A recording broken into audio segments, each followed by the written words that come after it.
تعویذ لٹکانا کیوں جائز ہے؟ ہمارے احناف کے علماء تعویذ لٹکانے کو کیوں جائز کہتے ہیں؟ کیا یہ کسی حدیث سے ثابت ہے؟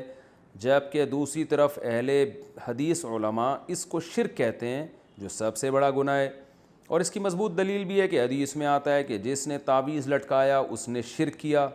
شمس الرحمن بنو سے جناب شمس الرحمن صاحب، اگر اہل حدیث علماء کہتے ہیں کہ تعویذ لٹکانا شرک ہے، تو جس حدیث سے وہ دلیل پکڑ رہے ہیں نا، اسی حدیث میں رقیہ کو بھی شرک کہا گیا ہے، یعنی دم کرنا۔ حالانکہ رقیہ کو اہل حدیث علماء بھی مانتے ہیں کہ شرک نہیں ہے۔ تو پتہ یہ چلا کہ جس حدیث میں تعویذ لٹکانے کو شرک قرار دیا ہے، اس سے تعویذ سے شرکیہ تعویذ مراد ہے۔ وہ تعویذ جس میں قرآنی آیات ہوں یا دعائیں ہوں، وہ تعویذ حدیث میں داخل نہیں ہے، کیونکہ رقیہ بھی جیسے شرکیہ بھی ہوتا ہے اور جائز رقیہ کہتے ہیں دم کرنا، تو رقیہ بھی جائز بھی ہوتا ہے، شرکیہ رقیہ بھی ہوتا ہے، تو اسی طرح تعویذ بھی جائز بھی ہوتا ہے، شرکیہ بھی ہوتا ہے۔ تو اہل حدیث علماء جس حدیث سے استدلال کر کے ہر قسم کے تعویذ کو شرک کہہ رہے ہیں نا، اسی حدیث سے پھر تو ہر قسم کا دم درود بھی شرک ہو جائے گا، حالانکہ ایسا نہیں ہے۔ تو جیسے رقیہ کی دو قسمیں ہیں، اسی طرح تعویذ کی بھی دو قسمیں ہیں۔ اور ویسے بھی کامن سینس کی بات ہے کہ اگر ایک آدمی کسی پرچی پہ یا اللہ مدد لکھتا ہے، صرف یا اللہ مدد کہتے ہیں، صرف اللہ سے مدد مانگی جائے گی یا اللہ مدد، اور وہ کسی کے گلے میں لٹکا دیتا ہے، تو یہ شرک کہاں سے ہو گیا؟ یہ تو عین توحید ہے کہ وہ صرف اللہ سے مدد نہ صرف زبان سے مانگ رہا ہے بلکہ ریٹن میں لکھ کے اس پہ مہر ثبت کر رہا ہے۔ تو یہ کامن سینس کے بھی خلاف ہے کہ ہر قسم کی تعویذ کو شرک قرار دیا جائے۔ باقی تعویذ کے جواز کے دلائل کیا ہیں، اس پر میں مستقل کلپ ریکارڈ کروا چکا ہوں، میں اس کو ابھی ریپیٹ نہیں کروں گا۔ پھر بھی ایک بات ضرور ہے کہ یہ عمل پسندیدہ نہیں ہے، بہرحال یہ ذہن میں رکھیں۔ اللہ سے مدد مانگیں زبان سے، پرچی لکھ کے لٹکانے کی کیا ضرورت ہے، بس زبان سے مدد مانگیں، اس کی زیادہ فضیلت ہے، دعا کی فضیلت ہے۔ جو لوگ تعویذ گنڈوں میں پڑھتے ہیں تو وہ میں نے دیکھا ہے ان کا ایمان بہرحال کمزور ہو جاتا ہے اور وہ اسی میں لگے رہتے ہیں۔ تو اس لیے ہمارے علماء بھی اس کی گنجائش دیتے ہیں کہ اگر لوگوں کو تعویذ نہ دیا جائے تو وہ خالصتاً پھر جاہل پیروں کے پاس جا کے شرکیہ تعویذ لینا شروع کر دیتے ہیں، ورنہ یہ عمل شریعت میں کوئی زیادہ پسندیدہ نہیں ہے۔ نبی صلی اللہ علیہ وسلم نے فرمایا میری امت کے 70,000 لوگ ایسے بغیر حساب کتاب کے جنت میں داخل ہوں گے جو تعویذ اور رقیہ وغیرہ سے بچا کرتے تھے۔ تو امام نووی رحمہ اللہ نے اس کی تشریح میں لکھا ہے کہ جو جائز تعویذ سے بھی بچتے ہیں وہ اس میں داخل ہیں۔ بہرحال تشریح میں حدیث کی اختلاف ہے۔ تو الحمدللہ میرا اپنا عمل یہ ہے کہ کیسی گھر میں بیماری آ جائے، کچھ بھی ہو جائے، میں الحمدللہ کبھی پرچی نہیں لٹکا۔ ایک بہن نے فرمایا کہ تعویذ لٹکانے والی جو حدیث ہے اس کے بارے میں ذرا بتا دیجئے۔ جیسے حدیث میں ہے، سرکار نے ارشاد فرمایا کہ جس نے تعویذ لٹکایا اس نے شرک کیا۔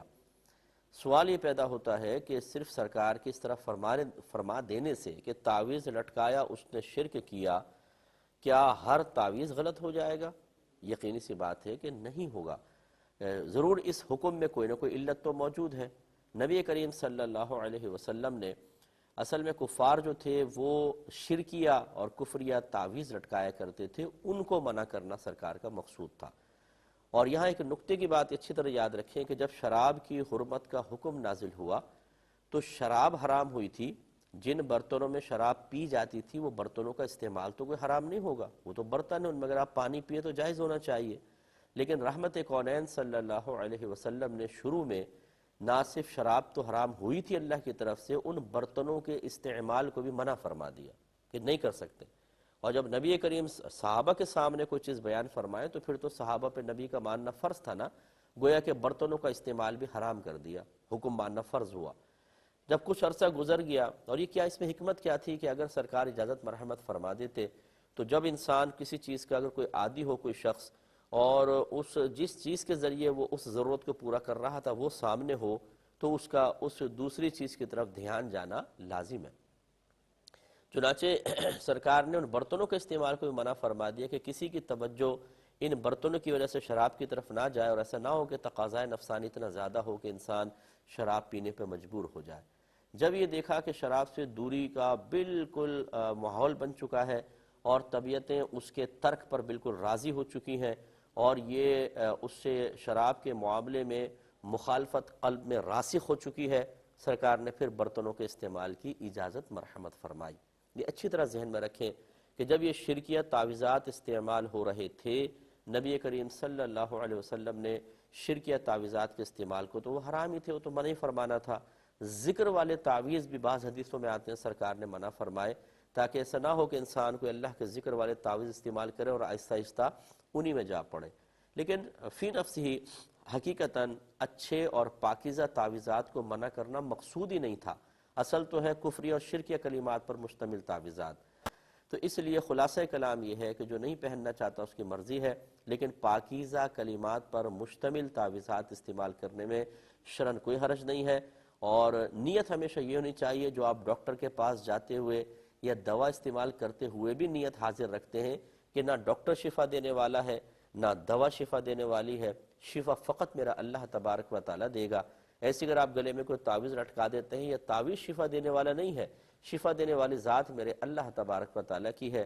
اللہ تعالیٰ نہ چاہے تو ہزاروں تعویذ لٹکا لیں، کوئی فائدہ نہیں ہوگا، اور شفا دینا چاہے ایک بھی تعویذ نہ لٹکائیں، اللہ تعالیٰ شفا عطا فرما دے گا۔ انگریزوں کو شفا حاصل نہیں ہوتی، وہ کون سے تعویذات استعمال کر رہے ہیں؟ تو اس لیے خلاصہ کلام یہ ہے کہ جو نہیں پہننا چاہتا اس کی مرضی ہے،